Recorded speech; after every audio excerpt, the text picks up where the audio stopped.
Being a match referee, এটা যদি আমার দিক থেকে আপনি চিন্তা করে দেখেন, সংবাদ সম্মেলনে আম্পায়ারিং নিয়ে কোশ্চেন উঠেছে, বলে রাখা ভালো এরকম টুর্নামেন্টে আম্পায়ারিং নিয়ে সমালোচনা করা এটা কিন্তু সিওসির ব্রিচেস অফ কোড অফ কন্ডাক্টের মধ্যে পড়ে।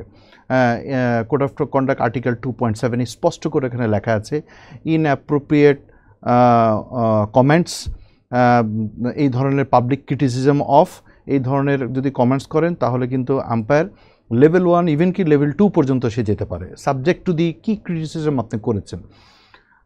তহিদ Hridoy, he is in good form, খুব ভালো খেলছে, বাংলাদেশের হয়ে সে ভালো কাজ করছে, বাট সাথে সাথে আমি রিকোয়েস্ট করব যে লগুলি ঠিক মতন পড়া।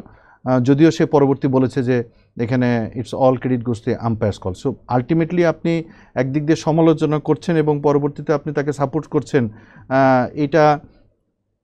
এটা কিন্তু কোনোভাবে অ্যাকসেপ্টেবল না। প্রথম কথা হলো যে এখানে বলা উচিত ছিল যে no comments, it's all about the umpire's call, আমাদের পক্ষে হয়তো ডেফিনেটলি এটা যেত না।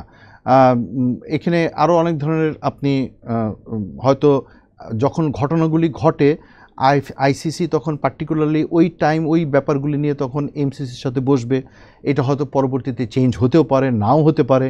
চেঞ্জের জন্য এরকম আইসিসির একটা কমিটি আছে, সেই কমিটি যেগুলি প্রস্তাব দিবে, এই প্রস্তাবের উপরে তখন হয়তো চেঞ্জ হবে, তারপরে এটা পাস হবে, তারপরে এটা আপনার অ্যামেন্ডমেন্ট হয়ে তখন আবার আমাদের প্লেইং কন্ডিশনের মধ্যে আসবে। সো অনেকগুলি প্রসেস আছে, এরকম আলোচনা সমালোচনা অনেক কিছু হয়। ওয়াইডের ক্ষেত্রেও এটা ওয়াইডটা কিন্তু আলটিমেটলি চোখে দেখার উপরে হয়। তো আলটিমেটলি তখন পর্যায়ক্রমে কখন কোন সময় আপনি এটা করবেন সেটা হলো একটা ব্যাপার। আইপিএলে যেরকম ওয়াইডের ব্যাপারে আপনি রিভিউ নিতে পারেন, যে না আমার কাছে মনে হয়েছে যে এটা রিভিউ, এটা আইসিসি আইপিএলে ইন্ডিয়ান ক্রিকেট বোর্ড এটা হয়তো চালু করেছে, বাট আইসিসি কিন্তু এখন এটা চালু করে নাই, বাট এই ধরনের কোনো ইয়েও হয় না। এখন পরবর্তীতে কী আসবে সেটা দেখার বিষয়, নাও হতে পারে। চোখের দেখাতে আমরা অনেক কিছুই করতে পারি। ম্যাচ হারলে আপনি অনেকগুলি ফাইন্ডিংস পাবেন, আর আপনি যদি ম্যাচ জিততে পারতেন তাহলে এটা হইতো।